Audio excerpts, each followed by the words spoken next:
কি বার্তা দেবে? প্রমোটিং সিন্ডিকেট ক্রিমিনালদের বিরুদ্ধে কি বার্তা দেবে? মুখ্যমন্ত্রী কি বার্তা সিন্ডিকেট যারা চালাচ্ছে প্রমোটিং বা তোলাবাজি করছিল তাদের উদ্দেশ্যে কি বার্তা? সব বন্ধ করে দিন, বন্ধ করে দিন, ভদ্র হন, আর যদি বিপদ থাকে তাহলে সরে থাকাই ভালো। বাকিটা এইভাবে বলা উচিত নয়।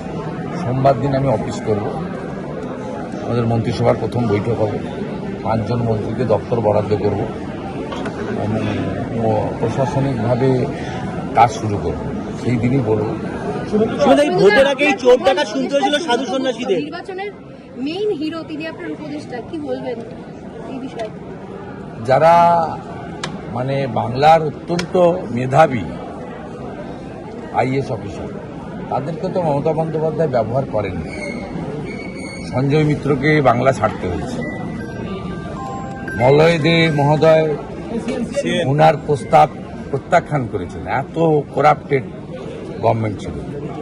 সুব্রত গুপ্ত মহোদয়ের মতো লোকেদের সহযোগিতা নিতে হবে, কারণ আমরা তো পলিসি মেকার, ক্যাবিনেটে সিদ্ধান্ত করব, ইমপ্লিমেন্টেশনের পার্টটা তো ব্যুরোক্রেসির হাতে। 4টে পিলারকেই তো ধ্বংস করেছেন মুখ্যমন্ত্রী। কনস্টিটিউশনের যে 4টে পিলার, কারোরই অস্তিত্ব নেই, ল মেকারদের অস্তিত্ব নেই, ব্যুরোক্রেসির অস্তিত্ব নেই, জুডিশিয়ারির উপর আক্রমণ হয়েছে, মিডিয়াকে তো স্পাইনলেস করে দিয়েছে। শুভেন্দু, এই ভোটের আগেই চোর ডাকাত শুনতে হয়েছিল এখানকার সাধু সন্ন্যাসী যারা ভবানীপুরে যারা বিভিন্ন প্রচার করে তাদেরকে চোর ডাকাত শুনতে হয়েছিল। সেই দেখুন, ভারতবর্ষের গণতন্ত্রে মানুষই শেষ কথা বলে, এই জন্য সংবিধানের প্রথম লাইনে লেখা আছে for the people, by the people, of the people. তা মানুষই করে দিয়েছেন। এখন আর এই পুরনো কাসন্দি ঘেটে লাভ নেই। এখন তো গুরু মহারাজের আশীর্বাদ নিয়ে স্বামী বিবেকানন্দের মন্ত্র চরৈবতী চরৈবতী বলে এগিয়ে চলো, পিছনের দিকে আর তাকানোর সময় নেই। আর বাকি কিছু জিনিস আছে করতে হবে, না বলি একটু মুখ্যমন্ত্রীর কথা কম বলা উচিত, কাজ বেশি করা উচিত। আপনারা আমাকে সেই সুযোগটুকু যদি দেন সুবিধা হয়। সব জায়গায় প্রেসকে বলতে হবে, সব কথা বলতে হবে, এটা উচিত না। ক্যাবিনেটের হয়ে কে বলবেন বলে দেবো, রাজ্য সরকারের হয়ে কে বলবেন বলে দেবো, আর দলের তো মুখপাত্র আছেই, সব বিষয়ে মুখ্যমন্ত্রীকে বলতে নেই। আজকের দিনটা বলে যাচ্ছি, 2বার বললাম আর 3য়বার বললাম। তাই মুখ্যমন্ত্রী হয়ে ডক্টর শ্যামাপ্রসাদ মুখার্জির বাড়ি ছোটবাংলাতে ওই ভারত সেবা সংসদের আন্তর্জাতিক হেডকোয়ার্টার, এখানে প্রভু তার মানে তিনি এখানে দিনযাপন করছেন। ওই জায়গায় এসে প্রভুর শয়ন কক্ষ, সেখানে মাথা ঢোকালাম, দণ্ডবোধ প্রণাম করলাম, করে মহারাজদের আশীর্বাদ দিলাম। দিলীপ মহারাজ, কার্তিক মহারাজ সবাই ছিলেন। এছাড়াও আমার অনেক বিধায়ক সাথে এসেছিলেন, আমাদের সাগরের সুমন্ত থেকে, গোসাবার বিপন্ন নস্কর থেকে তাপস রায়, জগন্নাথ চ্যাটার্জি, হুগলির স্বরাজ, শঙ্কর ঘোষ, মথুর ঘোষ সবাই ছিলেন। আমাদের সনাতন ট্রাস্টের পরিষদের সঞ্জয় শাস্ত্রী ছিলেন, কার্তিক মহারাজ ছিলেন। এদের আশীর্বাদ দিলাম। এদের বিরাট লড়াই ছিল পশ্চিমবাংলায় গণতন্ত্র এবং রাষ্ট্রবাদ প্রতিষ্ঠা করার ক্ষেত্রে।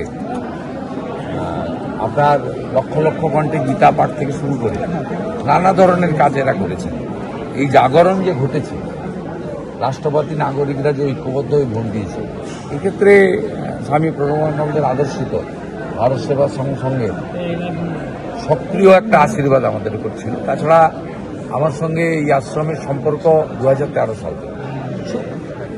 দিলীপ মহারাজের আমি অত্যন্ত গুণগ্রাহী, কার্তিক মহারাজকে আমি নিজের অভিভাবক মানি, পরামর্শ দিতাম। কি বার্তা দেবে?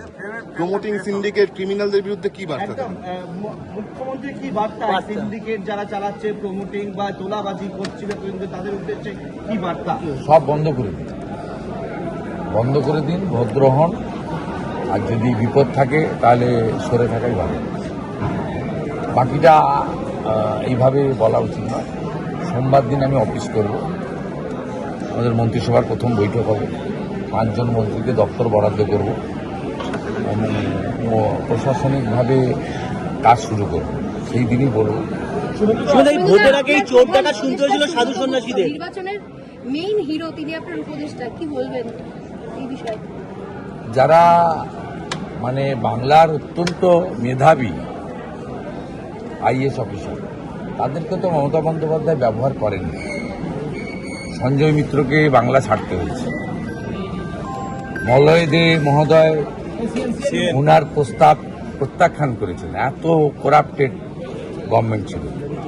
সুব্রত গুপ্ত মহোদয়ের মতো লোকেদের সহযোগিতা নিতে হবে, কারণ আমরা তো পলিসি মেকার, ক্যাবিনেটে সিদ্ধান্ত করব, ইমপ্লিমেন্টেশনের পার্টটা তো ব্যুরোক্রেসির হাতে। 4টে পিলারকেই তো ধ্বংস করেছেন মুখ্যমন্ত্রী। কনস্টিটিউশনের যে 4টে পিলার, কারোরই অস্তিত্ব নেই। ল মেকারদের অস্তিত্ব নেই, ব্যুরোক্রেসির অস্তিত্ব নেই, জুডিশিয়ারির উপর আক্রমণ হয়েছে, মিডিয়াকে তো স্পাইনলেস করে দিয়েছে। শুভেন্দু, এই ভোটের আগেই চোর ডাকাত শুনতে হয়েছিল এখানকার সাধু সন্ন্যাসী যারা ভবানীপুরে যারা বিভিন্ন প্রচার করে তাদেরকে চোর ডাকাত শুনতে হয়েছিল। সেই দেখুন, ভারতবর্ষের গণতন্ত্রে মানুষই শেষ কথা বলে। এই জন্য সংবিধানের প্রথম লাইনে লেখা আছে for the people, by the people, of the people. তা মানুষই করে দিয়েছেন। এখন আর এই পুরনো কাসুন্দি ঘেটে লাভ নেই।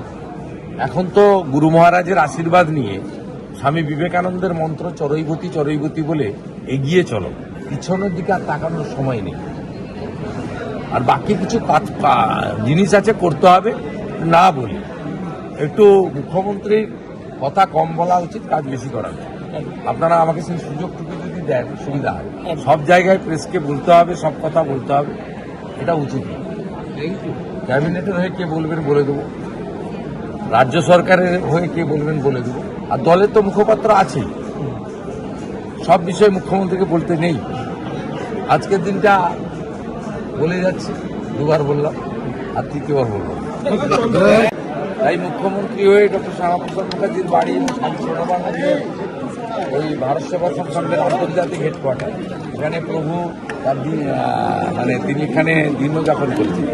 ওই জায়গায় এসে প্রভুর শয়ন কক্ষ, সেখানে মাথা ঢোকালাম, দণ্ডবোধ প্রণাম করলাম, করে মহারাজদের আশীর্বাদ দিলাম। দিলীপ মহারাজ, কার্তিক মহারাজ সবাই ছিলেন। এছাড়াও আমার অনেক বিধায়ক সাথে এসেছিলেন। আমাদের সাগরের সুমন্ত থেকে, গোসাবার বিপন্ন নস্কর থেকে তাপস রায়, জগন্নাথ চ্যাটার্জি, হুগলির স্বরাজ, শঙ্কর ঘোষ, মথুর ঘোষ সবাই ছিলেন। আমাদের সনাতন ট্রাস্টের পরিষদের সঞ্জয় শাস্ত্রী ছিলেন, কার্তিক মহারাজ ছিলেন। এদের আশীর্বাদ দিলাম। এদের বিরাট লড়াই ছিল পশ্চিমবাংলায় গণতন্ত্র এবং রাষ্ট্রবাদ প্রতিষ্ঠা করার ক্ষেত্রে। আপনার লক্ষ লক্ষ কণ্ঠে গীতা পাঠ থেকে শুরু করে নানা ধরনের কাজ এরা করেছেন। এই জাগরণ যে ঘটেছে, রাষ্ট্রপতি নাগরিকরা যে ঐক্যবদ্ধ হয়ে ভোট দিয়েছে, এক্ষেত্রে স্বামী প্রণবানন্দের আদর্শিত ভারত সেবা সঙ্গে সক্রিয় একটা আশীর্বাদ আমাদের উপর ছিল। তাছাড়া আমার সঙ্গে এই আশ্রমের সম্পর্ক 2013 সাল থেকে। দিলীপ মহারাজের আমি অত্যন্ত গুণগ্রাহী, কার্তিক মহারাজকে আমি নিজের অভিভাবক মানি, পরামর্শ করি।